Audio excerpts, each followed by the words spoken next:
I take a closer and you make less than $15,000 a month, you have zero excuse as to why you don't watch this video in full, especially if you clicked on it because you want to get better at high ticket sales. If you're new to the channel, my name's Tristan Steckler. I've been doing high ticket for 4 years now. I've closed millions and I help people just like you take your skill set from where you're at to where you actually want to be. Watch the video in full, take notes, pen and paper, and I promise you if you implement what I teach, you will make more money. Enjoy. Let's see. Is there anywhere specific? Because I know we spend a tremendous amount of time up front, and I know it matters a lot. So want to just like start up front and then jump around? Yeah, I would just do like 5 minutes in Okay, let's do it. I'll go here. AUM fee of 1 or 2%, or even like a small. Guys, we Oh, have some avoidance. yeah, so a little background. They haven't they're a little bit older. They haven't done any investing when it comes to retirement, or barely any, compared to where they need to be. I think they got like 4 kids and they were looking to do a financial advisor. So I kind of for a while, so I kind of had to burn the bridge there. So that's what we're talking about. Financial advisor. Got it. It's obviously Mhm. just avoiding looking at reality, and I'm ready to be done with that. Mm.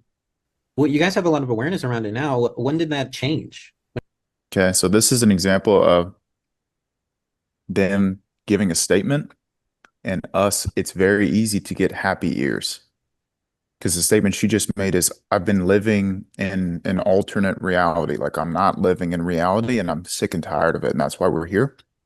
But if I look at the body language, the husband or boyfriend, whoever he is very absent. Like he's just like sitting there. So I would want to unpack what she just said. So I'm like, not living in reality. How do you mean? Because when you assume, like I've said in the past, ass out of you and me. And if she hasn't brought that to her husband's attention and he's not totally focused on the conversation we're having, it just goes in through one ear, out the other.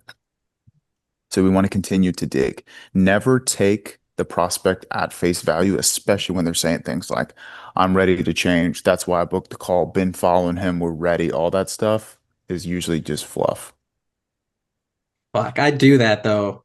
So I get those happy ears like, sweet man, let's fucking change. And then it's the end of the call and yeah, I do. Let me think about it though. I'm like, fuck, man, I should have. But yeah, that's That could something I be definitely. one tweak you make, Kyle. When did that switch kind of flip, where it's like you said you were kind of done with the avoidance? Um, I guess it's partially getting us both on the same page. Like I have been trying. Huh. You see what I mean? So now, yeah, so now she turns she's not really avoiding, it's actually him. Correct. Yep. That's why I want her to unpack it. And then when she starts talking about how frustrated she is, Kyle, then we bring the husband in. I'm like, where are you at, buddy? Because I got to get him on the same page. Trying to get Roger to be on the same page with me and to plan together, because you can't have one horse pulling the wagon. Yeah. Both. So if we're being honest, I think Roger has a bit more of the avoidance thing, and he's finally coming around to realizing that. Once again, happy ears. Roger is ready to rock and roll. I'm like, oh, is he really? Let's hear about it, Roger. How did you come to this conclusion? Urgency of needing to make a plan for our future. Yeah. Roger, where do you think that comes from? The avoidance. I have no idea. I don't know. Just If you did know, where does it come from, Roger? fear of the unknown, I suppose. I don't know. Trying to. I don't know. I guess I've been skeptical about having someone else manage our money, and I don't know. I called an advisor, but I don't know. I never felt right about it, so I guess I never went forward with it. We've been in contact with him for No eye contact. So he's uncomfortable. probably over a year, and we sat down with him twice, but we never signed anything up. Mm. But maybe it's just, I don't know, being skeptical of the system, I suppose. If- Like, how to retire, If I how to set up a retirement plan. I would have a thought too, Roger, and maybe you would agree with this or not. I don't know, but Roger is dyslexic, and so his school experience was a negative experience. He's a visual thinker, so doing math or reading was a struggle. So because of that, like psychological damage as a kid, I think maybe that's a factor as an adult too. Like the thought of like numbers and maybe. Yeah. is maybe. I don't have a problem with saving money. I just don't know how to put it into the stock market and wherever it needs to go to make it work for us. Well, hey, most people would use that as a reason to not do anything, right? It's much easier to say, well, I just don't know what to do, or I'm dyslexic, or insert any other reason as to why we don't have to take responsibility, right? So that's why it's so important to not get happy ears and sit and probe and clarify where they actually at, because it seems as though they're not on the same page at all, and she's trying to convince him while we're on the call right now, which would lead me to believe that Roger here is the decision maker. It's not her, which is typically the case. Yeah. And what you guys mentioned a second ago, like the fear of the unknown, that's very important. Where does that come from? Does that come from personal experience, or is this just through speculation of, because what you just said was, I don't trust my money in the hands of someone else. I'm like, where does that come from though? Because you don't just pop out of the womb saying, I don't trust anyone with my money. There had to have been something that happened to him that's caused the skepticism. And I want to understand what it is, because if I can't overcome that, then at the end of the call, it's the same story. To Good questions though. You're putting him in the right position, Kyle. recognize, because people are afraid of what they don't understand. Right. I don't understand For everything, right? all Yeah. stuff. And so, yeah, to get around. Well, how do you become more certain that the path you're currently on is the right path? How? Who has the answer? Get outside perspective to help you Go see. I on wouldn't say so. I wouldn't say so. Go on the path. Correct. Mm. So simple analogy is, how do I know whether or not the water's hot or cold if I don't stick my finger in there? The answer don't. is you can't know. Yeah. Right. So how do you become more certain is through doing. So this guy, he will never know. And in his mind, the reason he doesn't take the step is because he says, what if it doesn't work?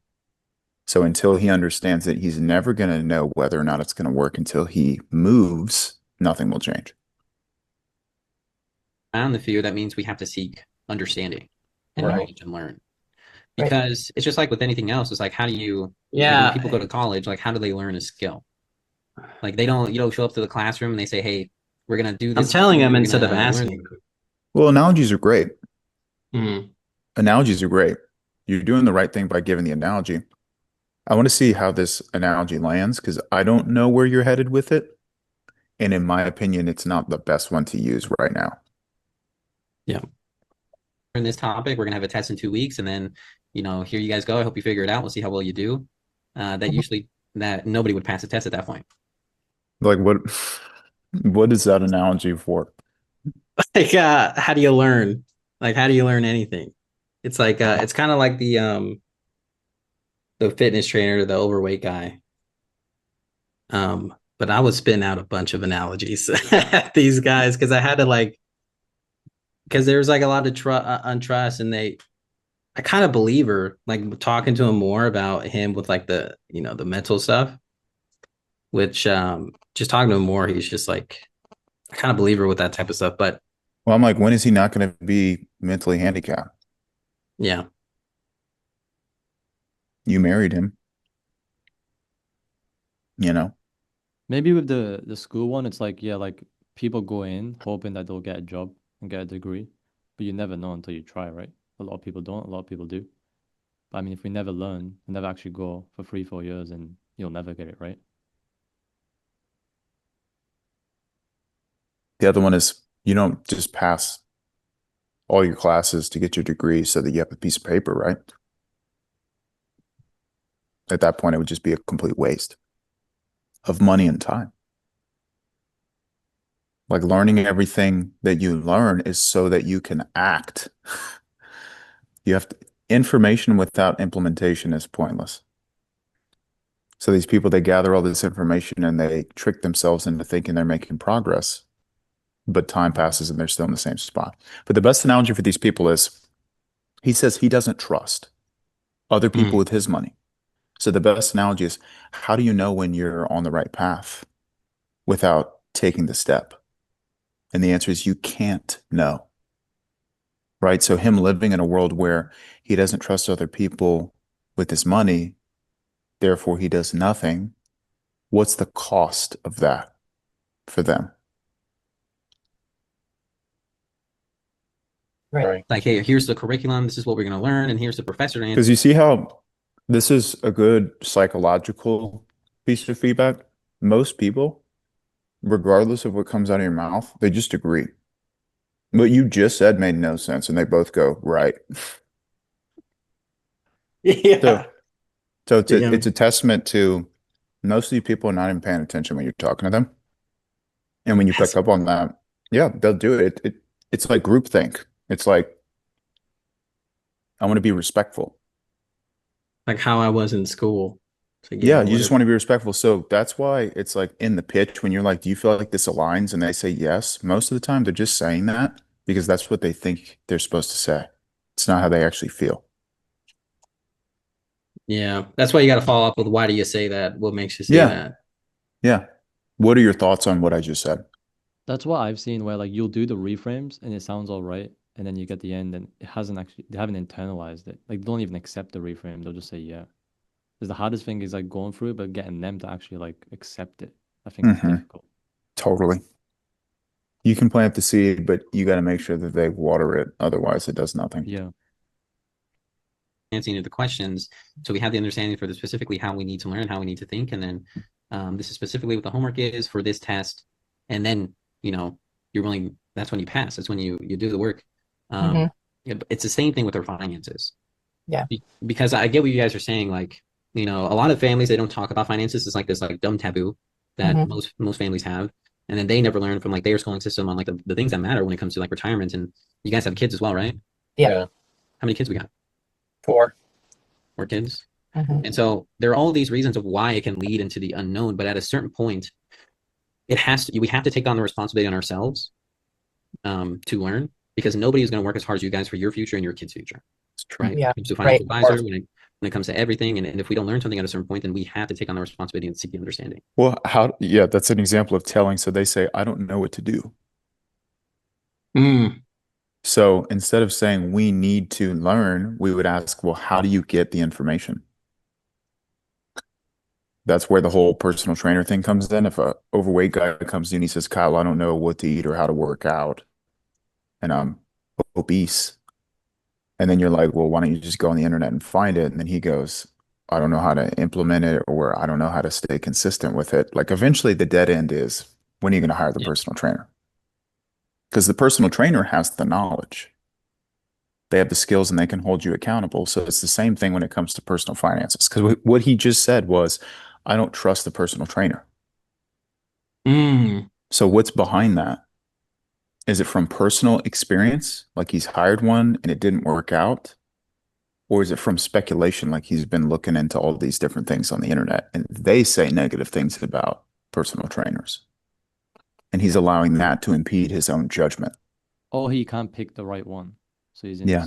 this He thinks decision there's a perfect one. fatigue. Low rate, guarantee, not uncomfortable, not a risk. That's where all that comes into play. Yeah. Which is uncomfortable, right? Because a lot of people aren't willing to like say, hey, we need help, or hey, we're Because they'll do the whole like we're here to change, we're ready to take action, Kyle, and then you're talking to them the whole time and you're saying the right things, and then you get to the end and they're like, we're out. Not gonna make a decision. Then you look all needy and desperate and you want commission and it doesn't work. deficient in this thing, and there, for most people, it could be a little bit of like and that's where the avoidance comes in, because the change is difficult. Learning something new, gaining something new, or gaining confidence around something always takes time. Yeah. You know, it's like when you drive a car, like when you first show up for the test to drive a vehicle, like you're super nervous, you're hoping you pass, and then Because you haven't even got fear out of him yet. You see that, Kyle? So you're high level, you're saying all the right things, but you're not getting their buy-in. The art of persuasion is not, you need to do this, you're an idiot, you're going to fail. It's asking the right questions. It's like dropping the pieces of cheese to the mousetrap. Yeah, and that's why I wanted to do this call, because like I knew like during this I was doing that. It's like, dude, I'm fucking like in my mind, I'm like, I'm just saying I'm talking too much. So I kind of like turn around like at some point in the call and get like them like thinking, reflecting on everything. I think that's what saved the call towards the end. Did they But close? yeah, they closed. Well, And it that's was good. her. It was like her that because Sorry. I had a hunch like I didn't have to like I was challenging him like why haven't you like why you've been avoiding stuff like eventually get to that stuff. I could have done it way sooner though. But it was her that was like, yeah, we got to do this. Look to him for a second. He's like, yeah, let's do it. And then they got in. But if I had kept doing this the entire call, probably. Let's keep watching. And you got to get in the car and do the test. And when you're learning, like for me, like your first time getting on the highway, dad's yelling at me in the passenger seat, everything going fast. My first time, it's super nervous and True, nerve-wracking. true story. But you do the thing over and over. And now I can drive on the highway with a cheeseburger in my hand and the knee on the wheel. And I'm totally comfortable because I've exposed myself to it over and over again. Yeah, Yeah. right. And then you feel confident, right? Yeah. It's doing the thing. So, I mean, for you guys, you said we're able to save well. Because once again, they just go right. Yep. Mm-hmm. Well, you guys are making around 80 to 90K a year. What do we have in savings currently? So we sold a house a couple years ago. So we actually have, I just looked at our accounts today. We have $88,000 in between our checking and savings accounts. And once again, we were ignorant. We should have had that in some sort of high yield savings account. We didn't know anything about those at the time. So Those Yeah. are regular savings. Yeah. yeah, Got it. Okay.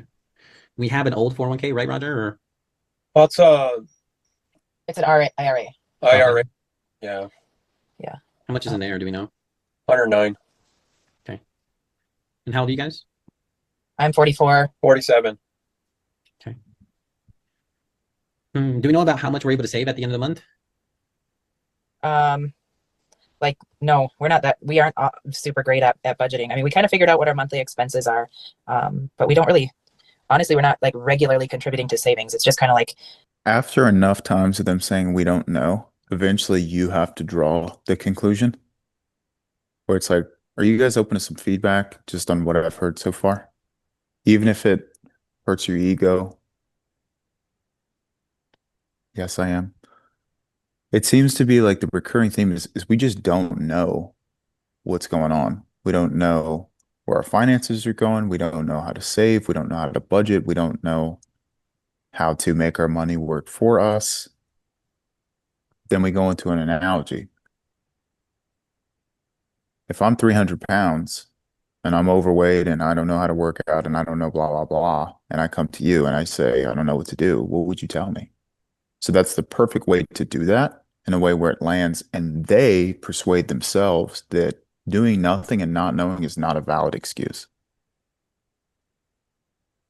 Then it turns into what's prevented you from finding someone who can hold your hand, give you the knowledge, right? Hold you accountable to implementing so that you can achieve whatever the goal is.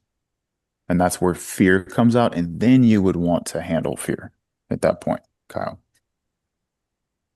Yeah, I wrote I that don't know. down. Well, it's kind of Instead of like going right into it like I have been, it's like you're setting them up for the reframe. Putting the ball on And- the tee. Yeah. Yeah, and I think I got to slow it down also so they have like, well, this is like 1.5, but I think I was just going too fast. So when you're doing the analogy, if you slow down, I think it would give them more time to actually reflect on it also. Mm-hmm. Yep. like bonuses, and then my tax return is what we put in there every year. I see. So we haven't really been budgeting up until this point. we've tried, but not regularly. No. What? So a lot of how we want to go about this is How do you mean you tried? What is your definition of trying? Because if a fat guy looks at you and he goes like, dude, I've tried dieting. You're like, what does that mean? Because the last thing I want them to think at the end of the call is we've already tried all this stuff, right? Because the answer is no, you haven't. Like you haven't given it everything that you had. It was just a lazy, like haphazard effort with no accountability and no structure. Obviously, we're not going to get good results at that point. is you have to look at like what the long-term personal goals you guys have for you and the family. Yeah. So the whole point of why we want to budget or why we want to invest, it's very important we have the bigger goals of why we even want to do that in the first place. So for you guys, what are the future goals? What do we want the future to look like? Because in my mind, we get into fear, Kyle, and he's like, yeah, I'm fearful that I'm going to give my money to someone else or put my money in the hands of someone else, and he's going to put me in a worse position than I'm in right now. Right? Mhm. Like, and then you go with the reframe of fear. And the way that this reframe works is, do you have a driver's license? Like, everything is a question. So we can do it right now, Kyle. Instead of saying, like, I was in a car and my dad is sitting in the passenger seat and I'm nervous, you ask questions. So it's, Kyle, do you have a driver's license? Yeah. We've done this before. You're in the Philippines. You're like, I have a car. Yeah. You said no, I think. But Yeah. it's an opening question. Do you have a driver's license? You say yes. It'd be fair to say that in order to get the license, you had to pass a test. Is that correct? Yeah. What age were you when you took your first driver's test? 16. You were 16. Okay. Walk me back to when you were 16. And this is the first time you're getting in a car. You get inside the passenger seat. You look to your right, there's a guy that you don't know or a girl with a clipboard in their hand. They're grading you, and you can pass or you can fail, and they've got like their hand on the brake. You've never driven a car before. Like, I'd imagine you were a bit nervous in that moment, weren't you? Well, yeah. Well, I mean, actually, I was like practicing a lot up until then, preparing for it, but I was, yeah, still nervous. Okay. Well, then that aside, like, walk me back to the first time you ever drove a car. First practice session ever. Were you a bit nervous? Yeah, Okay. 100%. Okay. So after driving the car, passing the test, how did you feel then? I felt great. Um, I felt really good because I felt like I can actually go and like do stuff. Yeah. Don't have Like, an I expert. wouldn't imagine that if I said, Kyle, go to Walmart for me, you'd fall over in a fetal position, would you? No, Probably not. Good. Would you say that, like, putting the fear or the nervousness that you felt initially aside and actually stepping up and doing it was worth it? yeah. Why would you say it was worth it? I mean, for me, it just gave me more freedom to do other things, have like, can go anywhere. Yeah. Because if you hadn't stepped up and took an action and committed to yourself so that you can have that freedom, like, you'd be getting Ubers everywhere, right? Right. You'd be having your dad drop you off at Walmart. Yeah. Uber wasn't even a thing. Okay. So when it comes to you, like, having this fear and this uncertainty around putting your money in the hands of someone else and allowing that to get in the way of you putting your family in the best possible position to achieve freedom financially, like, how is this any different? Hmm. Guess it's really not. I mean, you tell me, is it different or is it not? No. Okay. So if you don't actually step up and overcome this fear that's held you back over the last time frame, will you be able to actually put yourself and your family in the position that you ultimately want to be in? No. Okay. So are you willing to actually step up and commit? Yeah, I feel like I have to. Why? Just for, You don't. You actually don't. Most people don't. Like, most people will say, you know, I can't really control the way that my brain works, and I'm dyslexic, and numbers make me nervous or uncertain, right? Like, that would be the easy thing to do, is just allow that to kind of be the reason you don't take the step. You know what I mean? Why do for you sure. actually want to commit to yourself? Why do you actually want to put a line in the sand? Take the risk. Because I don't want to have to be working until, I'm dead and have my kids be doing the same thing. You see how that works? That's way better, dude. Because then, Question, question, question, question.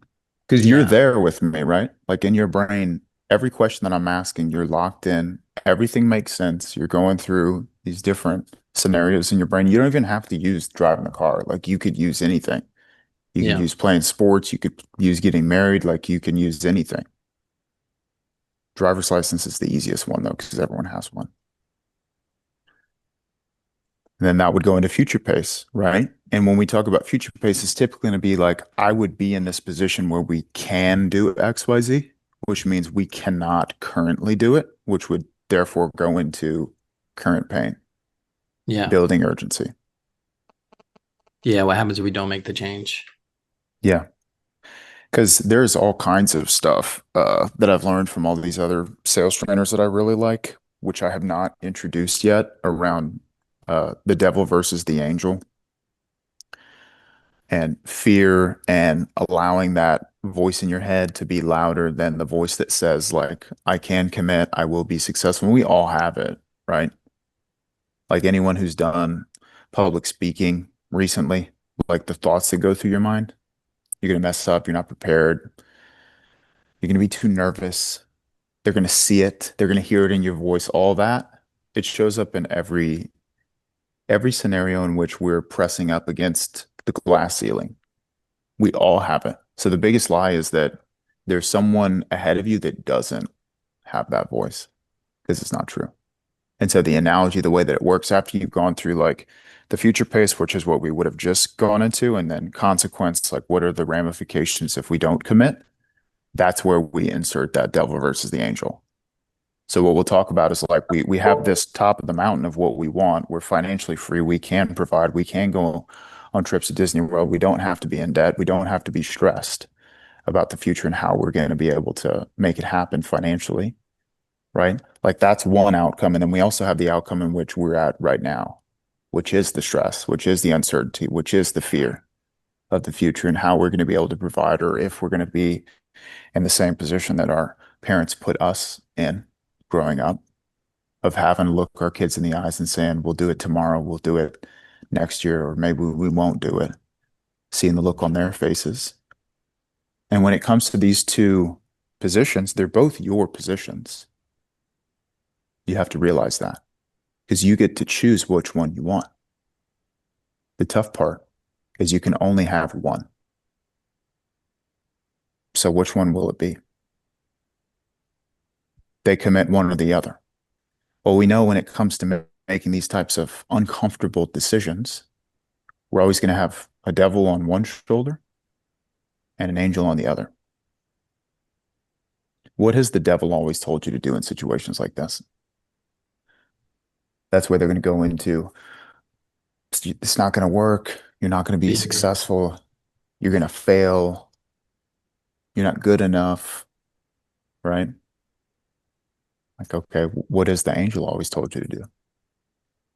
Then they take action. You can do it. You'll be successful. You can achieve it, right? So you're literally putting them in this ultimatum almost.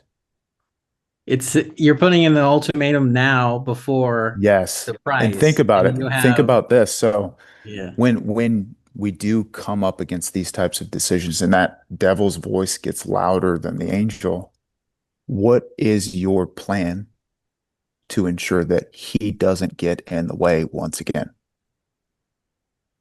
What's the plan? What are you going to do? How are you going to respond? How are you going to react? What actions are you going to take?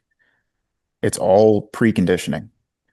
Then it turns into, I'm going to take action. I'm going to push through, and you'll hear it in the pitch. When you say it's 8K or 6K or whatever, they're going to say things like, I know you told me not to overthink, or I know you told me not to, man, I hear that devil's voice is getting louder. What is it saying? And you're in there with them mentally.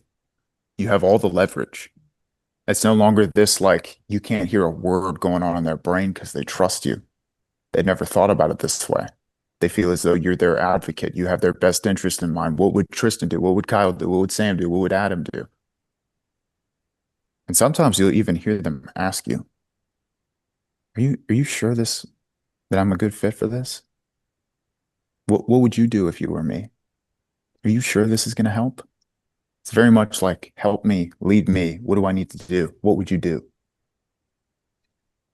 So we will roll that out as we go. That's why we're spending so much time here. because Yeah. this here is what sets the foundation for everything else. The other stuff won't land. Yeah, that's correct. Because day-to-day for you guys. I'm glad I got this, because I'm kind of like bouncing around and doing. I'm not organized in doing that, and then I'm speeding up, so then the stuff's not hitting as well as it can, and I can kind of recover, but I don't have to waste all that time on trying to recover from stuff like this if I just like ask the better question. Yeah. And slow down. Exactly correct. Family. I feel like for me, the biggest thing is to just feel at peace that we're going to be able to retire someday. One goal that I would love is to, like, I don't know if this is necessarily a goal, but it's a value that I would love to pass on to our children, just have them feel a little more financially literate. What about you, Roger?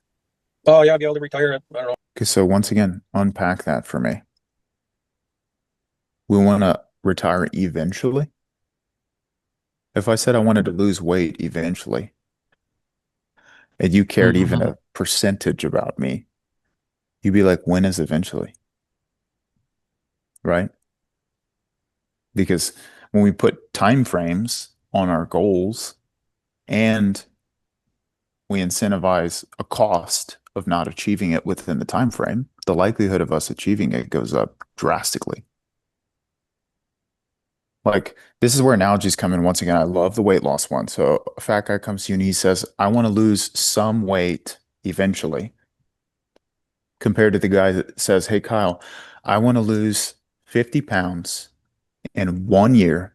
So by November 21st of 2026, I want to be 50 pounds down. And if I don't do it, I'm going to send you $5,000. Like, which of the two do you feel has a higher likelihood of actually achieving the goal? The guy who has the dates. Yeah. Dates and money equals commitment. There's financial incentive, because your money, like, it's just a transfer of where your heart is ultimately. If I want to know anything about you, you give me your calendar, you give me your checkbook. I'll know everything that I would need to know about you as a person. So when you say I'm not willing to invest, you're not telling me that you don't see the value in the program. You're telling me that you don't see the value in yourself. You're not telling me no, you're telling yourself no. The only reason you would tell yourself no is if you don't believe in yourself that you could achieve it or that you deserve it, which are both an issue. 65, and be able to travel, hunt a little bit. Travel and hunt. Escape the life that I've created. Travel with the family? Yeah, travel with family, wife. Got it. Where the kids are, I guess, if they're around still. Yeah, or travel with them, right? Or to them. Or to them, yeah, of course. Yeah. Grandkids, whole 9 yards. Yeah. And for you, Susan, like, you want to be able to make sure it makes sense, like, why you want to seek the understanding, Susan, is because, like, people can go through these patterns for like generations. Like, it's the same thing with like my parents. Like, didn't talk about money, just the traditional stuff, put your money, save away, or put your money in 401k and then enjoy your life when you're, when you're 65. But we don't have to go by those same set of rules, because a lot of that doesn't work anymore. Yeah. Cost of living, cost of goods and services, it's only going up. And that's because the government just keeps printing money, and they're never going to stop. It's always going to keep going. And so we have to factor that in. And if it takes somebody in the family tree to kind of change those patterns. Right. Otherwise, it always leads on the shoulders of the next generation. So it's like, for the both of you, who would you rather the responsibility lean on, you guys or the kids? Yeah. Us. See, and then if we have those goals and those visions of what we want to accomplish, then it's way easier to stay consistent with the budget. It's way easier to stay consistent with the investing. It's way easier to stay consistent with the learning, because if we're just doing so just to do so, it's too easy for us to go back into old patterns of behavior, like the avoidance or overspending, or for everybody else it's different. Yeah. And when you go to a financial advisor, like, they don't teach you like how to budget your money. They don't teach you how to invest. They don't teach you how does that look on your taxes. They don't teach you how do we keep this going for the family for generations. So there's a lot of missing dots in there that are necessary for the whole situation, specifically for like you guys. And so when you think about those goals, they have to be something important for you, because it's very uncomfortable for people to make. So the main point of feedback for you, Kyle, is just a lot of telling. This is how it needs to go. This is what you need to think. This is how it is. So that'd be the main point of feedback. And you're still like killing it. So take it with a grain of salt. Like, don't take your next call and be like, oh my gosh, I'm terrible. Like, I need to change everything. It's not that. It's just, instead of telling them, just turn it into a question. Because you're on the right track with everything. Everything you're saying is right. It's just how you're saying it. Yeah. It's like talking to the girlfriend. Yeah. Exactly. Persuasion. Persuasion leads to actions. Let's takeaways with 2 minutes.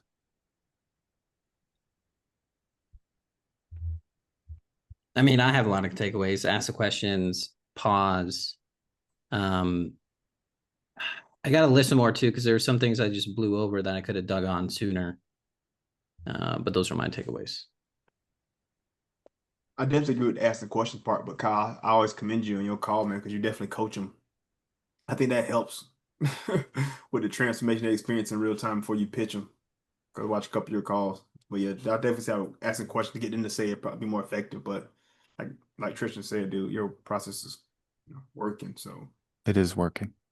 The only thing I'm trying to prevent is him saying, you know what, Kyle, this is the best conversation I've had in years, dude. We are so excited to go and implement ourselves. yeah, true. Yeah. But that doesn't also, I get like reflecting, it doesn't also work for everybody. So the people that are like seeking help and want to change and want to get coached, like that works very well with them. But the other guys are like on the fence and like, you know, Mhm. they're like, okay, dude, you know, they get the yeah. Like, oh, I'll think about it. Kyle, I have Mhm. like the opposite way of you, but it's like the same principle, but then it doesn't work. Like if I can't get the identity to like, hey, like can we actually like can we go through this and like can you be reasonable and an adult? And like if we can't have that conversation, then it just doesn't work. So it's like I think I need to take what you do here for some people. Yeah. Reframe We it need rather than questions. Yeah. We need to like switch. or just a little yin and yang, the little dot. Yeah.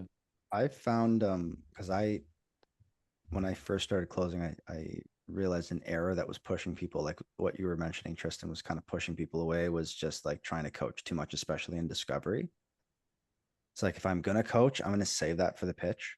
Rather than like I made little things. Oh yeah, you guys are losing 10K in the next decade to inflation because you got 80 grand sitting in a savings account or whatever, right? Like could do that there, but like trying to do too much coaching and discovery, I ended up finding that it was just pushing people away because it was getting them to the end of the call. Like, oh yeah, sweet. Like, thank you for putting all of this information in my mind. Now I'm so confident. Thank you for like coaching me on that. I can go and do this. It's like, I want to save that for once they've been very clear on like, I can't do this on my own. Please help me. Please coach me. Please show me how this works rather than trying to do it like it's like try to go to two different destinations at the same time. So once I stopped doing that, it definitely helped. Totally. This is good. A lot left on the table. Get that close rate from 30 to 50. It's great. All right, team. It's a minute over. I know some of us have calls, so let's help some people. Let's get better. I'll get married. See you guys on Monday, and let's have an amazing weekend. Congratulations. Good luck, y'all. Later.